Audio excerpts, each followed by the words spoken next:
Well, really, that's something we just feel so good about, is that where we came from. When I got here, the team had won one game the year before. The year before, the team had not existed. And then for several years before that, they had really struggled. There was one year way back that they had made the state tournament. There was a bunch of good players, but after that group went through, then there wasn't really a program in place. So when I got here, we had no baseball field to play on or practice on. We practiced in the parking lots and in the open spaces around campus. So going from that to getting the okay from the park to make a baseball field down below where there had been a really ratty softball field, and so we turned that into a baseball field and took great care of it, and then the program grew from there. And just taking the program from really not a program, there was a baseball team, but there wasn't a baseball program. So it was it's really cool that we've been able to build it to something that is perennially a strong program, and that kids get really good instruction and really good development.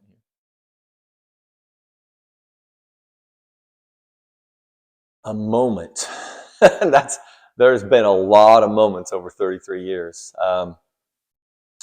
I kind of go back to, when I look at our guys that are medical doctors and chiropractors and engineers and chemists and electricians and plumbers and all those guys. What I'm really the most proud of, I guess the paycheck in coaching is really what you see happen to the young men that go through your program. There's moments like our first state championship in '99 that was pretty special. Watching kids get signed to Division I schools, that's pretty cool stuff. I can think of one player who never played anywhere and was a sub for his whole career until his senior year. And we had a runner on, we needed to win a game to make the state tournament. We had a runner in scoring position, and he came down to me at third base box and said, "Coach, if you need to pinch hit for me here, I understand. You need somebody that can hit." And I said, "No, I want you to swing, and I want you to knock that guy in." And he stepped up there and did it. And after that game, he said, "Coach, I'll never forget that." That's a pretty special thing. So there's a lot of moments like that, but that's a couple of them. Well, I remember sitting down probably the second or third year I was here and writing out a coaching philosophy. I have that available if anybody wants to read it. I'm not sure they do, but and it was God first, family second, distant third is baseball. And we've tried to really maintain that throughout the years. I guess I talked a little bit earlier about the payoff being what those 256 kids that have played varsity baseball, what they're doing in their families, what they're doing in the communities, the kind of men they are. I have friendships, all across the state of Oregon, and my optometrists, they're former players. I try to connect with all these guys as much as I can, and it's just been, I guess, more than teaching a skill.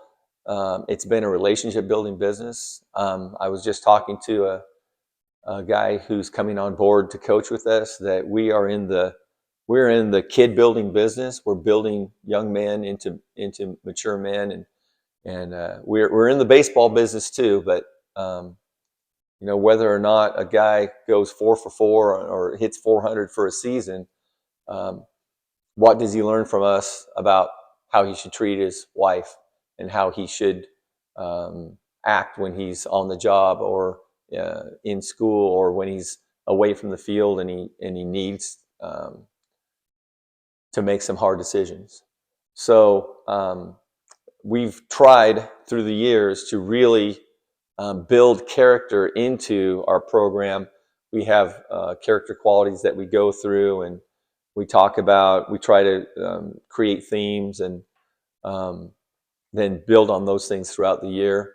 And when you have a guy playing for you over a 4-year span, you get a lot of opportunities to not only speak into their lives, what God wants you to speak into them, but when you're on the road or you're in a hotel or you're traveling to Arizona or Florida or California or wherever, there's a lot of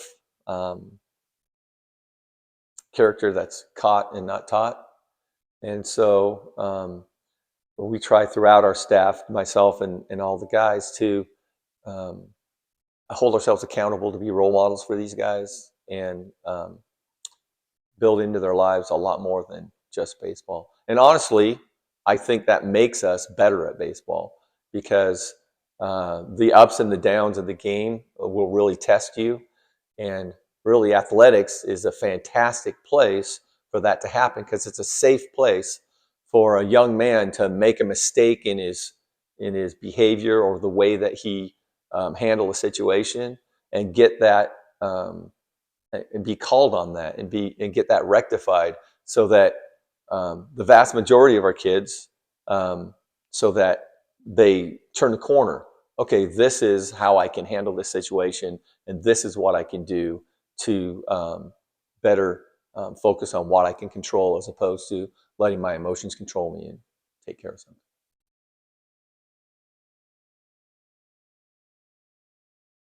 It's kind of a cliche, but they don't really care what you know until they know that you care.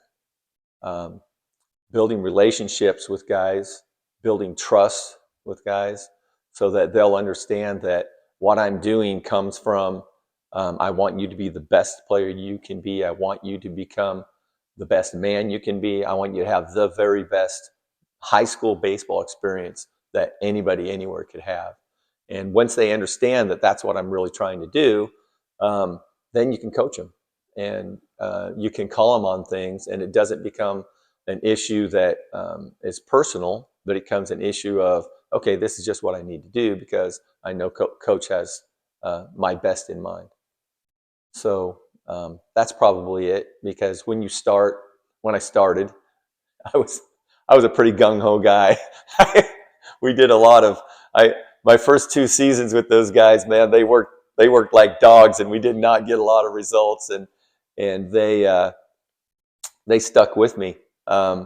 When that third year, the second year I coached, we did not win a game. We were 0-16, and it was a group of freshmen and sophomores. And I thought, man, those guys, we're not even going to have a baseball team next year. But the next year I came out, and we had, I don't know, 16 kids out, and they were all there. And I remember telling them out in the front parking lot, because that's where we had to practice, telling them, guys, we've been through as bad as it can get.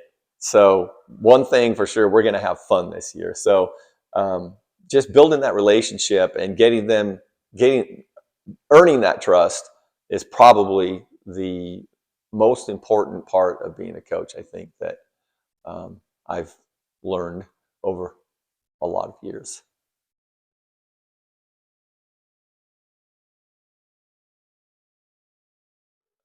Let me put it this way. If I could go back and coach those groups right now, they would have had a lot more success. Because as a coach, you learn and you grow, but for any young coach out there, for anybody who wants to coach, to find a mentor who you can trust, who has done what you want to do, who has had all those experiences that you can go and you can talk to, and you can just be really open with. That's a pretty powerful thing. I had some mentors in different ways, but I didn't really have a baseball coach mentor. So my learning process was get to every clinic you could, get to every teaching thing you could possibly go to, and learn as much as you could, and then put as much time in as possible. And then, hey, this isn't working. We need to do this and do that. So we got the corner turned around here about year 3. And that was really fun experience. We made it to our first state tournament there in 1991. In '89, we had a pretty good group of kids, and the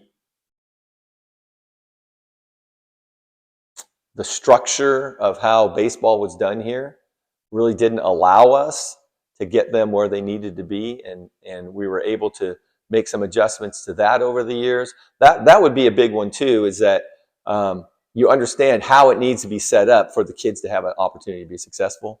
So it's, hey, we need this in place and this in place and this in place, and all these things aren't in place. And I really don't know if in those first couple of years, if we could get all of those things in place, but at least you would know the direction that you wanted it to go. So there you go.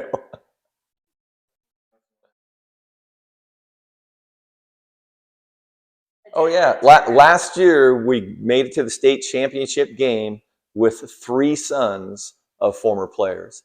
So Eli Kendall's dad, Jeremy, played here.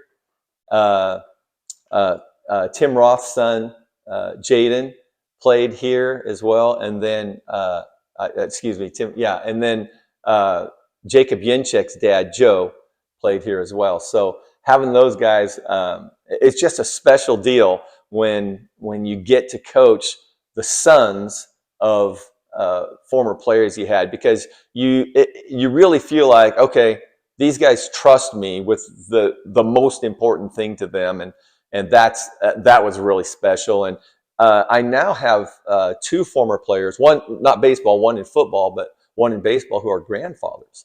And so I've been doing this a long time, and I don't know that I'll be around long enough to get that 3rd generation, but having those 2nd generation kids is really special.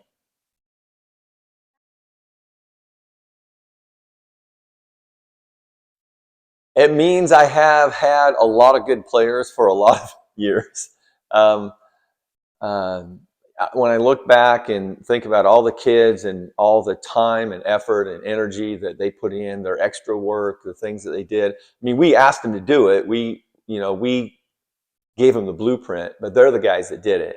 And so I look back at that and I say that, but for them, I look at it as our program is going into the Hall of Fame, because it's been so player driven, and that's kind of what I try to get our teams to be player driven teams. It means a lot to me because I got to be part of all of that. So.